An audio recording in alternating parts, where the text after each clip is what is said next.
মণ্ডলপাড়া গ্রামের একেবারে ধারে ছিল এক বুড়ির ঘর।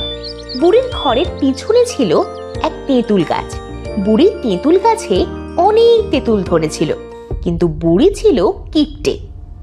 প্রতি বছরের মতো এবারও গাছে কত তেঁতুল হয়েছে, এই তেঁতুল কাউকে দেব না।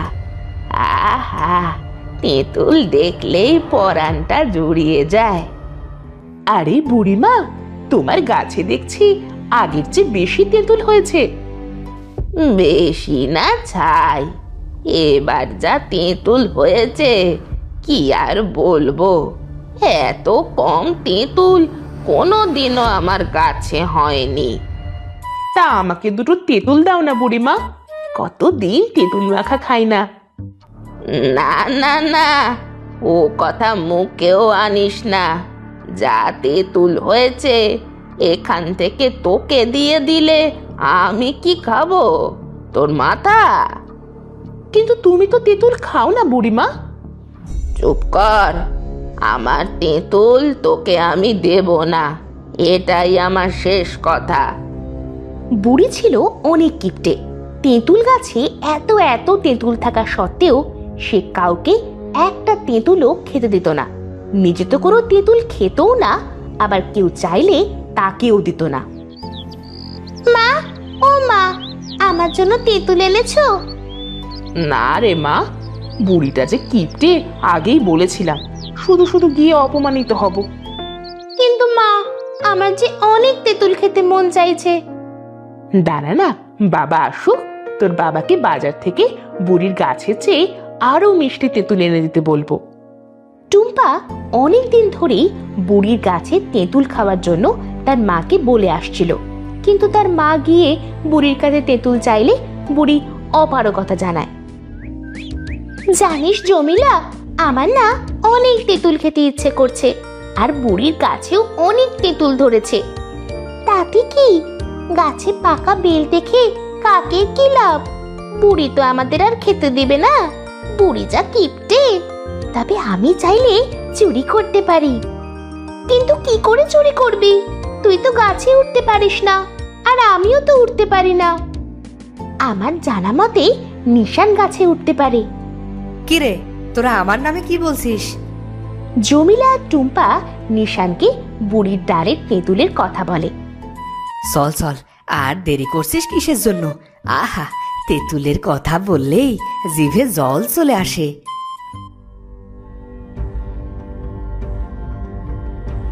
এরপরে তারা তিনজন মিলে বুড়ির তেঁতুল গাছের সামনে আসে। বুড়ির ডালে তেঁতুল ঝুলে, খাবো আজ মজা করে। ওরে বাপরে, একটা তেঁতুল গাছে এত তেঁতুল কি করে ধরে? বুড়ির ডালে তেঁতুল ঝুলে, খাবো আজ মজা করে। ছড়া পরে কাটিস। এই নিশান, তাড়াতাড়ি তেঁতুল পার। এত সুন্দর ঝলমলে তেঁতুল আমার যে আর তর্স হয়েছে না রে। এতই যখন বলছিস, তাহলে আমাকে কেন এনেছিস? তোরা একা একাই পেরে খেতি। টুম্পা, নিশান, নিজেদের মধ্যে ঝগড়া না করে তেঁতুল নিয়ে চল। বুড়িমা দেখে ফেললে আর উপায় নেই। বুড়ি তার ঘর থেকে ওদের কথা শুনে ফেলে। এই ভর দুপুর বেলা আমার তেঁতুল গাছের সামনে কে রে? কার এত বড় সাহস তেঁতুল গাছ থেকে তেঁতুল চুরি করছে? দাঁড়া দাঁড়া পাজির দল, তোদের একদিন কি আমার একদিন। বুড়িমা একটা লাঠি নিয়ে তাদের কাছে আসতে থাকে। এদিকে তারা সবাই তেঁতুল নিয়ে দৌড় দেয়। দাঁড়া দাঁড়া বলছি, আজ তোদের একদিন কি আমার একদিন। ধরতে পারলে পিঠের চাল তুলে নেব। বুড়ির ডালে তেঁতুল ঝুলে, খাবো আজ মজা করে। দাঁড়া, একটুখানি দাঁড়া, আমার গাছে তেঁতুল তোকে খাওয়াচ্ছি। ওরা তিনজন যখন দৌড়ে পালিয়ে যাচ্ছিল, বুড়িও তাদের পিছু পিছু লাঠি নিয়ে তাড়া করতে থাকে।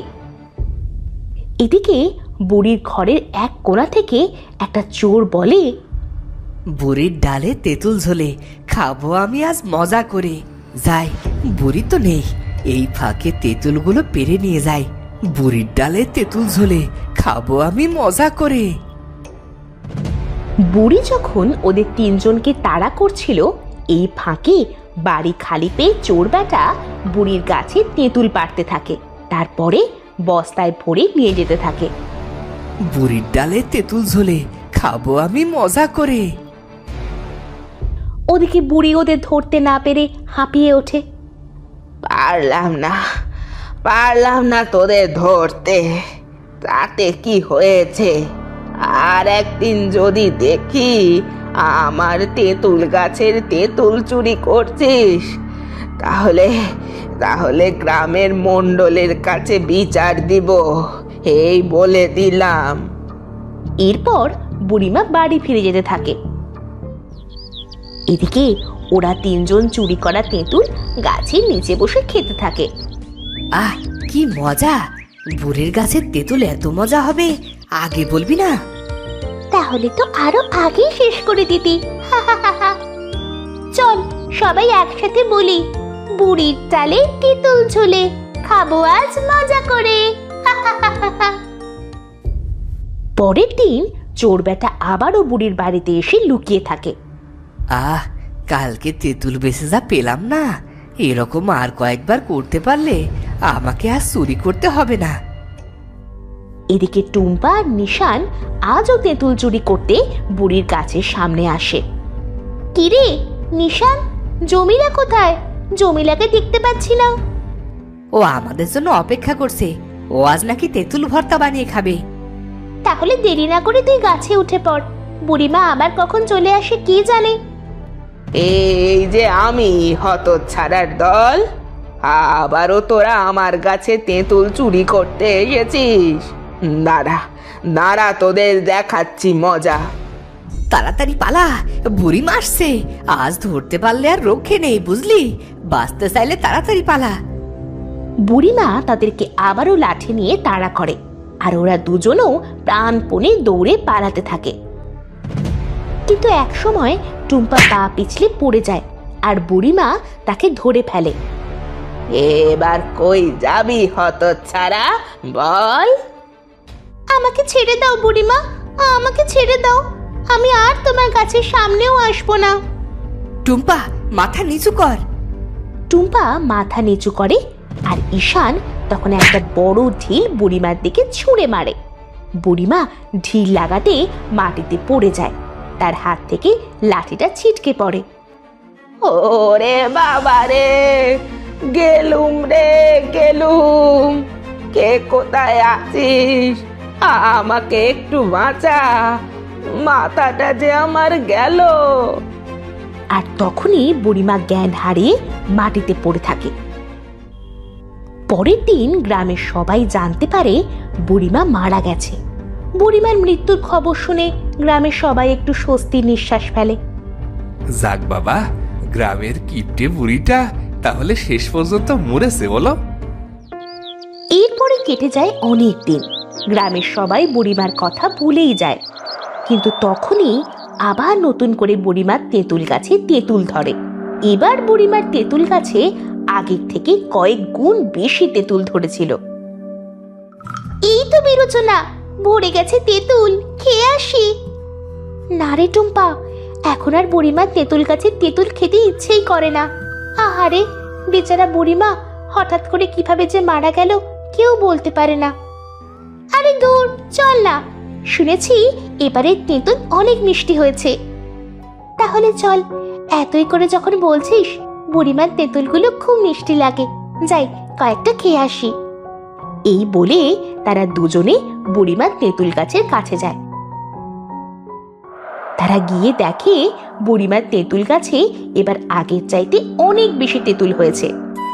বুড়ির ডালে তেঁতুল ঝোলে খাবো এখন মজা করে। হ্যাঁ হ্যাঁ, খাবি তো তেঁতুল, তা পারবে কি করে? তুই এখানে দাঁড়া, আমি লাঠি নিয়ে আসছি। জমিলা লাঠি আনতে চলে যায়, আর টুম্পা তেঁতুল গাছের সামনে দাঁড়িয়ে তেঁতুল দেখতে থাকে। এরে টুম্পা, তুই আবারও তেঁতুল চুরি করতে এসেছিস? কে কে কথা বলছে? কে? আমি তোদের কিপ্টে বুড়ি মা, যে তোদের তেঁতুল খেতে দিত না। এখন আমাকে চিনতে পেরেছিস?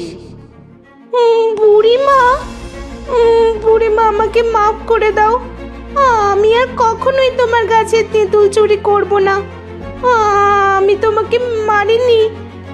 দয়া করো বুড়িমা, আমাকে মেরো না। কি বলছিস এসব? তোকে কেন আমি মারতে যাব? তুই আমার গাছে তেঁতুল চুরি করিস বলে তোকে কিছুই বলবো না। শুধু শুধু ভয় পাস না। সত্যি বলছো বুড়িমা? আমাকে ক্ষমা করে দিয়েছো? হ্যাঁ রে হ্যাঁ, তবে তুই আমাকে একটা কাজ করে দে।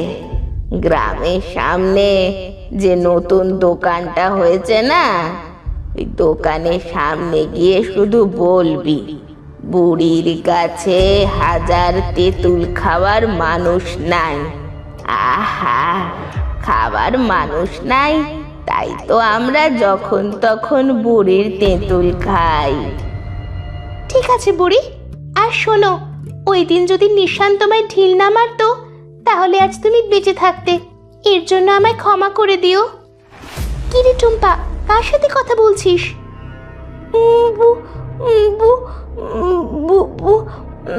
না, কই, কারোর সাথে তো কথা বলছি না। লাঠি এনেছিস? না রে, লাঠি পাইনি। চল, কাল আবার আসবো। এরপরে জমিলা আর টুম্পা বাড়ি চলে যেতে থাকে।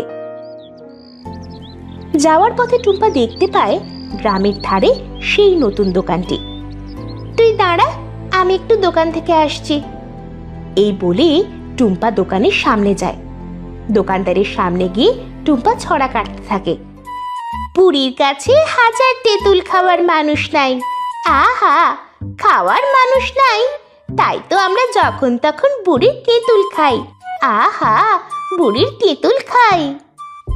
এবারও বুঝি বুড়ির গাছে তেঁতুল হয়েছে, গিয়ে তো একবার দেখতেই হয়। তবে রাতে যাব, না হলে মানুষ যে দেখে ফেলবে।